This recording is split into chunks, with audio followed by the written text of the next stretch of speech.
Hi and welcome to my channel. My name is Magnus. Today I will show you how to configure IPS on Check Point firewalls. IPS stands for Intrusion Prevention Systems, and there is also something called IDS.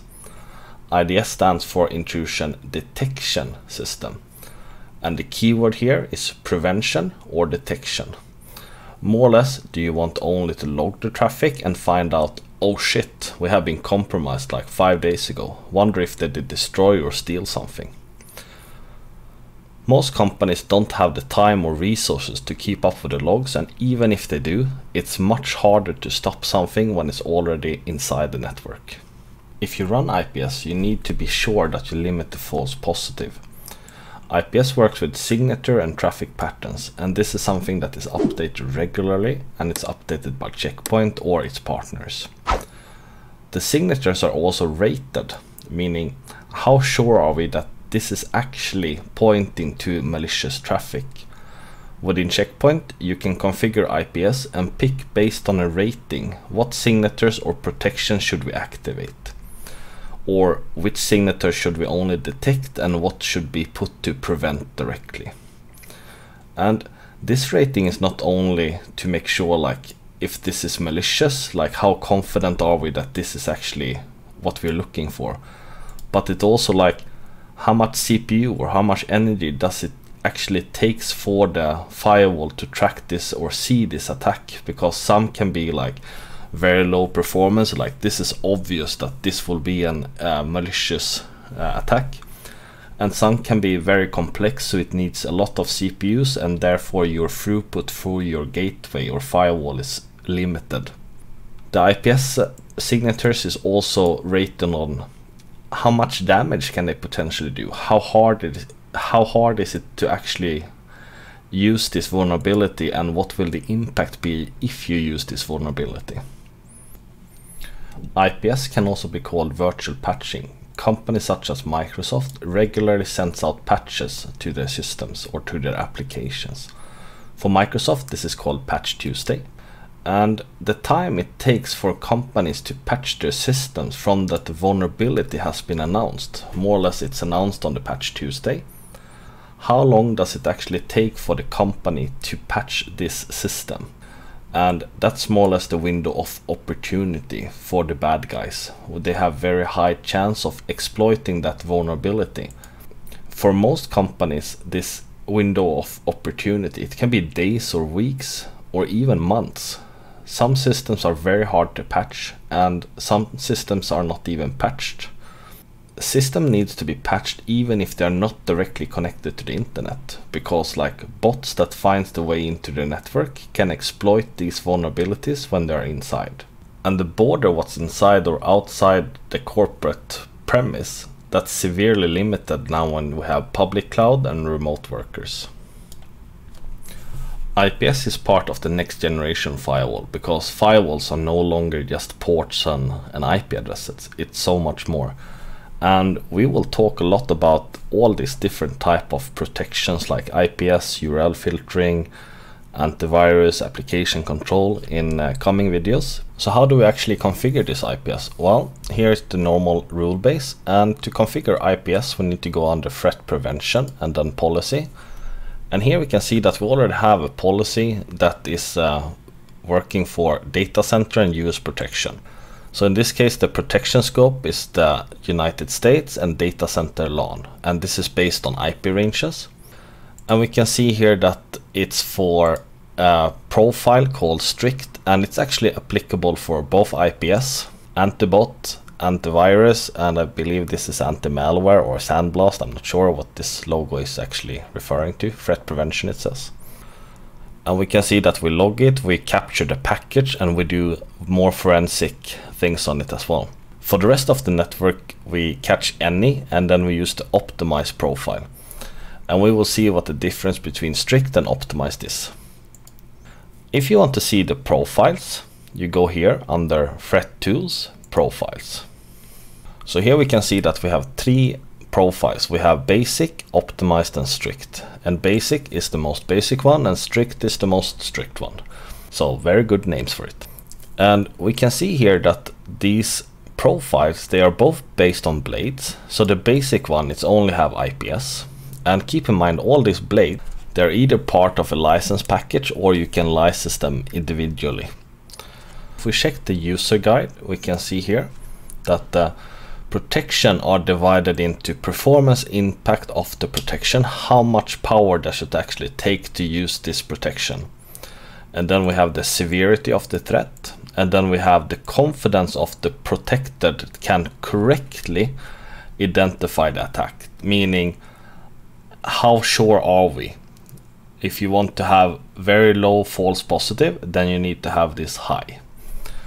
And if you have a slow gateway or a small gateway, meaning less performance, then you need to have this low. You can of course do own profile. So if you do like here, new, or you can clone it and you can do like clone, new or clone.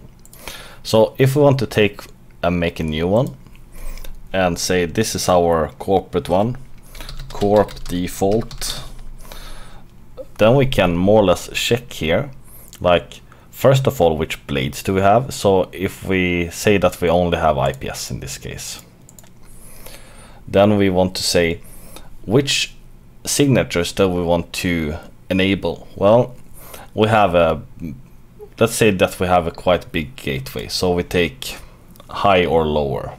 And you see here is the options: very low, lower, lower, medium or lower, high or lower. And then we have the severity, and let's keep it to medium or above. And here we have the activation mode, meaning high confidence, medium confidence, and low confidence. Well, if it's low confidence, more or less I don't want to know about it, so let's inactivate it. Medium confidence and high confidence, let's prevent it. It's also possible to add additional settings, and if you check here under IPS, additional activations, here you have the possibility to like filter out if you don't use a specific vendor, if you know that you're not using a specific product. Then you can select this, activate IPS protections according to the following additional properties.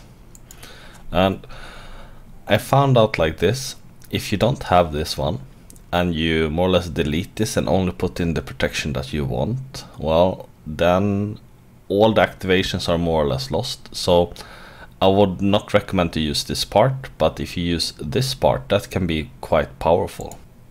Then you can select like a vendor. So let's say we don't use this one. I don't even know what that is for vendor. But then you can completely disregard all the IPS protection for this specific vendor. And that can be quite powerful, because if you optimize your IPS profile the best possible way, then you get more performance for your gateway. So I would, this can be a good way to use, but I would not touch this one. And when it comes to updates, the default one is set to be active when they download. If you put it on staging mode instead, well, then you are in this like, who is actually checking the log files, who is taking the decisions, when are they doing it. So I will just keep it active and just trust Check Point that they do a quite good job. When it comes to pre-R80 settings, well, you shouldn't have any gateways left on pre-R80 because they are not supported anymore. So try to upgrade it as soon as possible, and the recommended release as of today is still R80.40. So when we press OK here, then it will generate the IPS policy, and this will take like a few, it will take a few minutes. So now we have our 4 policies or our 4 profiles, but is this actually activated on any gateways? Well, that you can check under this shared policies. So you can go under gateways. Then you can double click on each of this one, and then you can change it to your corporate default if you want. There's a few more ways that you can do this, but I haven't found any good place where you can actually do it quick and see everything at once. If you want to check if the gateway actually have IPS at all, well, then you need to go under Network Objects, Gateways and Servers, and here you can double click on the corporate cluster, for example. And here you can see under Threat Prevention that IPS is turned off. You can see this in a more generic view, meaning you can check it under gateways and servers. And here you can see the activated blades. And the IPS symbol, I guess it's this one, this little shield. So this gateway isn't having any IPS, and this one isn't having any IPS. It's also possible to check like which IPS profile or which IPS version does this gateway actually have. So if you go into threat prevention here, well, then you can see installed IPS version, and this is running in demo mode, so it's not installed. You cannot push policy and so on, but you will have a date here and also the version number. If you want to see what like a specific protection has for classification, well, then you need to go back into security policy, and then you go to threat prevention, and you see here IPS protections. So the IPS protections is all your specific signatures. And as you see here, we have optimized and strict, so we don't see our newly created one. Then we need to do view, show profiles, and we need to specific IPS enabled profiles. Well, then we can select our core policy, and we can see all four. Let's press OK. And you see here that the corporate default has a lot of protection activated. So when it's this black or dark blue one, it's prevented. When it's yellow, it's detect, and when it's this cross, then it's inactive. And we can of course change some of this. So if we, for example, search for DNS, then we can decide like, well, we really want this one. Then you can select and press prevent. So it's possible to change this how you want it. And then you will get a little override signature there. And you can filter either on names or on vendors. And you see here the filters. So if we remove the DNS filter, we can filter on all the critical ones. We can filter on like confidence high and performance impact. If you put critical here, we will see that all of our protections are having this inactive because it's too much power to follow these signatures. But if we check, for example, with high, then our corporate default will check all the signatures, same as the strict, but the optimized will not use it, and the basic will of course not use it. So if we deselect all of this, there is also, you can check specific vendors. So for example, here you have 441 vendors, and we want to search for, let's say, Cisco. So we see that Cisco has 78 signatures, or 78 protections, so to say. And we can see which one is this, and what's the industry reference. So we can click here. And then we are directed to the CVE website, so we can read about the specific vulnerability and check if we want to use it or not. There's also a Check Point website where you can see all the Check Point signatures, or all the protections, so to say, and you can see like which one are from 2020, and they have a Check Point reference number and they have an industry reference number. So like the most dangerous one that did come out in the recent days, it was this SIG red, and that would be this one, I think. So this is the Microsoft DNS remote code execution, the SIG red. And you can of course check like the industry standard. You can read more information about it. You can get directed to Microsoft's website. Like, this is a very critical vulnerability, make sure to patch it. For an IPS signature to be applied on the gateway, you still need to install the policy. So you need to make sure to update your IPS profiles, and then you need to install the policy. And this is something that you can schedule automatically. So first of all, you have updates.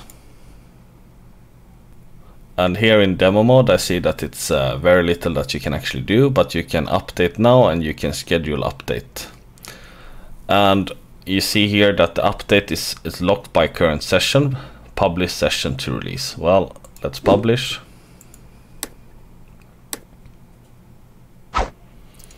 Now it's published, you see that it's unlocked, so we can do the update, but we cannot do schedule update because it's not available in demo mode. I will log into my production environment and I will just show you this page, and I will also show you the page where you can see this threat prevention and IPS version installed and the date. So I have logged into production here, and you can see that it's install date, and you also see the IPS version. And you can of course click more information, and you can see like the green buttons if you have licenses and so on, but this is a different video. I actually think we already made that video. So regarding the upgrades or updates, you can schedule updates, and you can see here that we have a IPS update every 1 o'clock, and you see here enable IPS schedule updates on the security management server and gateway. We can also do automated installs on the gateways, and I actually avoid this. I don't want it to be automated install, but you can of course do it, and if you want to have the newest and latest IPS versions all the time, like you're supposed to have, you need more or less to have it installed automatically. And here is the update for IPS, and you can have it as we have it daily, and I think that's the correct way to do it. As this is production, we will not change anything here, but now you have at least seen it. One important part when it comes to IPS is the possibility to use exceptions. And I can show you how to do exceptions. So you go into threat prevention and then exceptions. And you can add exceptions here, just below. So here I have the protection scope, and this is if you want to do a completely manual rule. So you can do like, I don't want to have the SQL for alien vault. I want that to be detect instead, and that should be applicable for the data center LAN. So this is one way to do it. And a different way to do it is actually to go through the logs. And when you go to logs, just click on logs here. And then you can do filter on Blade IPS. So this will show you all the IPS logs, and we can click on this one, double click it, and you see a detailed log about it. And there is a lot of information here. But the key part I wanted to show you is that you can actually add exception. So you can press here, add exception, and this will create an automated rule with everything preset, like so you don't need to do it manually. And this is quite cool. So just press OK here, and now the rule was created, and you can press here, go to, and this will show you the rule that you just created. So this is perfect if you want to like fix for false positive. Like if you have created an own application and you don't really follow the RFC standards, then the IPS blades can actually be triggered by this. So this is a way to do exceptions, and you can either just inactivate them or detect them. So it's logged, but it's not prevented, more or less it's not blocked. While we're checking the logs, I can just show you like there is like a threat wiki, so you can go and check like what is this attacks regarding, so you can read more about it, so you can understand it. There's also this one, forensic details. Well, you can actually get the Wireshark file, so you can check it in more details, but it doesn't work for demo mode, so I think I need to show you that in production as well. So I think that's it for IPS, and IPS is a big topic, so if I did forget anything, please comment below, and I hope to see you in the next one. Take care, bye.